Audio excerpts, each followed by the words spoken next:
Olá, bom dia. Vamos fazer agora a finalização da apresentação dessa, desse PowerPoint sobre Minas Gerais. Já vou compartilhar com vocês aqui a tela. O que falta a gente ressaltar é um aspecto que a gente vem falando sobre Minas Gerais, que é a inquietação política, né? Na verdade, a gente já fala de uma inquietação política que vem lá desde a década de 20, quando Portugal vai insistir em organizar a, a cobrança de tributos ao redor do ouro, né? E cria as casas de fundição.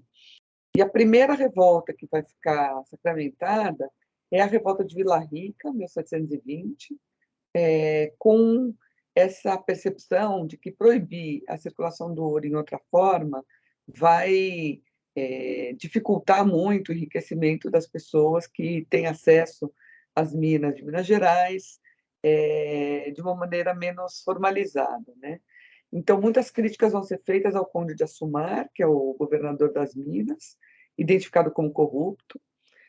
O Felipe dos Santos vai ser a liderança, um tropeiro de origem portuguesa, exigindo o fim das casas de fundição e a deposição do Conde de Assumar. Depois de um tempo de ganhar tempo com negociações, o governador vai reprimir duramente esse movimento e mandando punir o Felipe dos Santos com a morte. Após isso, tem a criação da Capitania de Minas Gerais, separada de São Paulo, também centralizando a administração local. A gente percebe que isso acontece ainda num período em que a exploração do ouro está crescente, né? Se a gente está falando aqui na década de 20, nós ainda temos uma ascensão da tributação do ouro. Vocês imaginem quando, a partir de 1750, a gente começa a ter um declínio. E esse declínio ele vai estar acontecendo ao mesmo tempo que outra situação delicada em Portugal, que foi o terremoto de Lisboa, né? A gente começa a falar desse declínio da arrecadação do Tesouro Português, e com o terremoto de Lisboa, a gente vai ter uma tragédia gravíssima em Portugal. O rei Dom José estava fora da cidade, ele vai precisar também viver fora da cidade, e o grande responsável por tratar e auxiliar a cuidar dessa calamidade foi o Marquês de Pombal, que a partir daí ganha um grande destaque em Portugal. É o Marquês de Pombal. O nome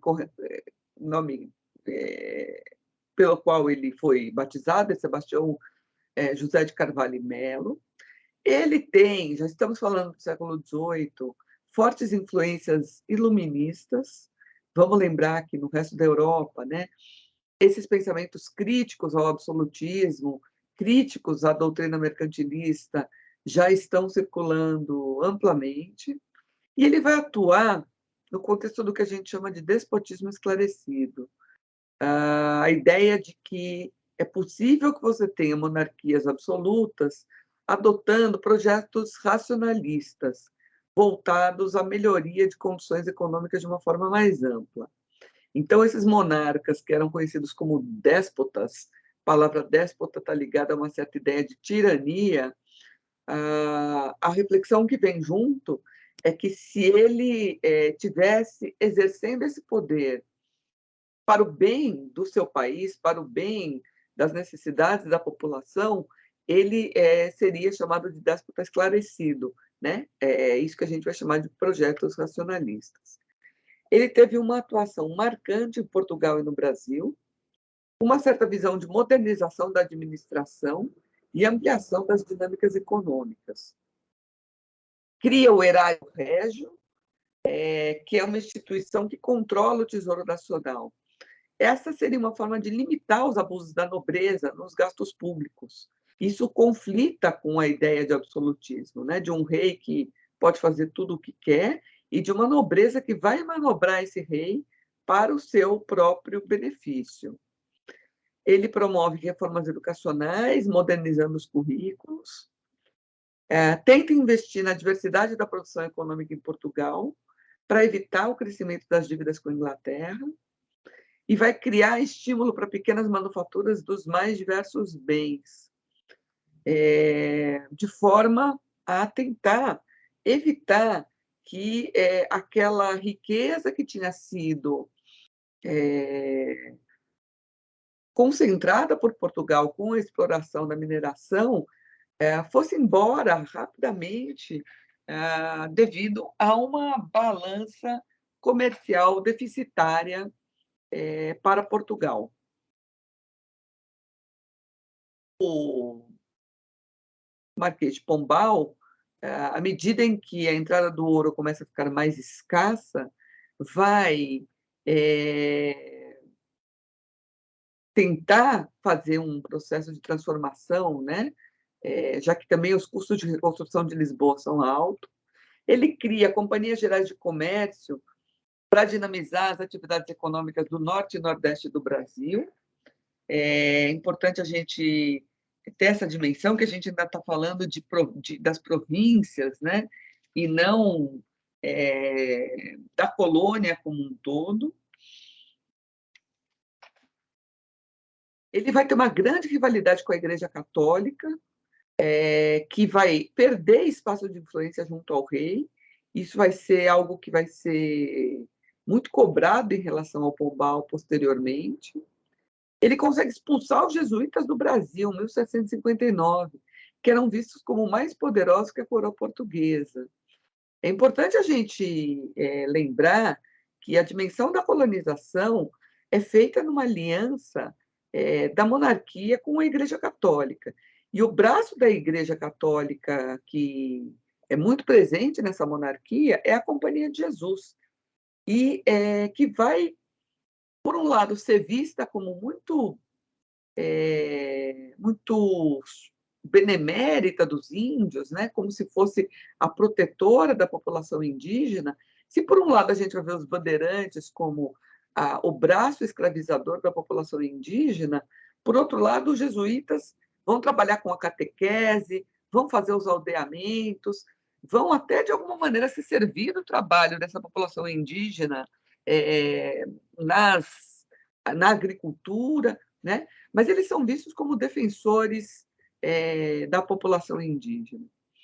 Com a morte do Dom José I, em 1785, o Marquês de Pombal, que era o grande braço direito do Dom José I, é deposto pela rainha, que é a Dona Maria I, que é extremamente católica.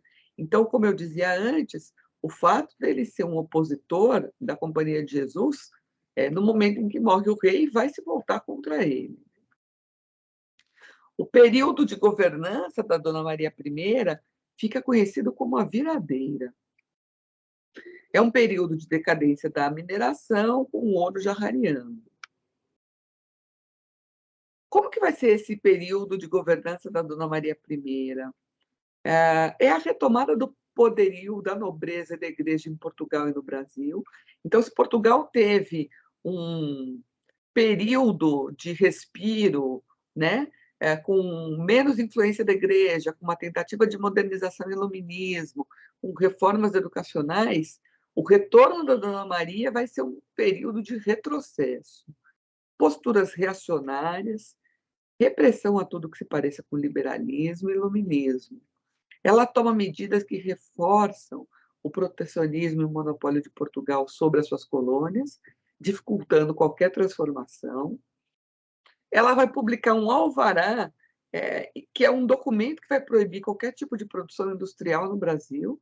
A gente está falando já num século em que a Revolução Industrial está a pleno vapor na Inglaterra, e com a França também chegando perto, né, da Revolução Industrial. Esse alvará somente só vai ser suspenso no Brasil em 1808. Também a atividade da imprensa editorial era proibida no Brasil até 1808. Com a escassez do ouro e as pressões da metrópole para o pagamento do quinto, vai ocorrer em 1789 a chamada Inconfidência Mineira, que a gente ainda vai estudar com mais cuidado. A partir de 1792, a Dona Maria será substituída pelos filhos na regência do Império. Por motivos de saúde psíquica, ela fica conhecida como Dona Maria a Louca ou Dona Maria a Piedosa, pela sua extrema religiosidade. Nesse período, em plenas revoluções burguesas, ela vem para o Brasil junto com a família real, a partir de 1808, e ela vai falecer em 1815, sendo substituída pelo Dom João VI, que vai ser regente do Império Português, e vai estar ocupando o lugar da Dona Maria. A gente fica por aqui nessa apresentação. Eu acredito que essas informações, mais a leitura do livro didático, são suficientes para vocês poderem fazer esse exercício.